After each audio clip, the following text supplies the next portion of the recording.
ప్రపంచంలోనే అత్యంత ప్రమాదకరమైన ప్రదేశం, విమానాలు మాయమయ్యే చోటు, ఓడలు అడ్రస్ లేకుండా పోయే మృత్యుకూపం అదే బెర్ముడా ట్రయాంగిల్.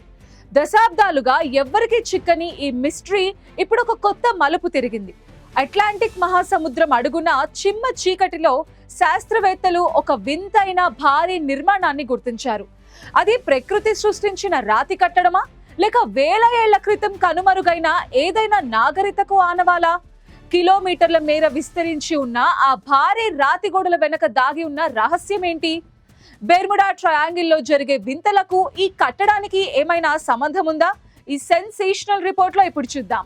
సముద్ర మట్టానికి వేల అడుగుల లోతున సూర్యరశ్మి కూడా సోకని చీకటి సామ్రాజ్యంలో ఒక భారీ నిర్మాణం ఇన్నాళ్ళు నిశ్శబ్దంగా నిలబడి ఉంది.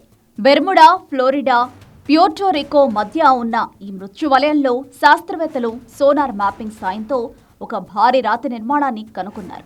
ఇది ఏదో సాధారణ రాయి కాదు. కొన్ని కిలోమీటర్ల మేర విస్తరించి ఉన్న ఈ కట్టడం పొరలుగా అత్యంత క్రమ పద్ధతిలో అమర్చబడి ఉంది.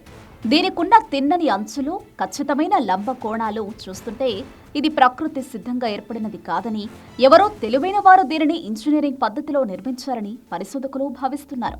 భూమిపైన ఇలాంటి నిర్మాణం మరెక్కడా లేదని శాస్త్రవేత్తలు ఆశ్చర్యం వ్యక్తం చేస్తున్నారు. మరింత షాకింగ్ విషయం ఏంటంటే ఈ నిర్మాణం మిలియన్ల సంవత్సరాల క్రితం నాటిదని అంచనా.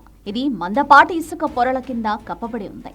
బెర్ముడా ట్రయాంగిల్లో విమానాల దిక్సూచీలు ఎందుకు పనిచేయవు, ఇక్కడ అయస్కాంత ఆటంకాలు ఎందుకు కలుగుతాయి అనే ప్రశ్నలకు ఈ భారీ కట్టడమే సమాధానం కావచ్చని కొందరు జియాలజిస్టులు వాదిస్తున్నారు. ప్రస్తుతం రోబోటిక్ సబ్మెరైన్లు ఈ నిర్మాణం అంచుల వరకు మాత్రమే వెళ్లగలిగాయి.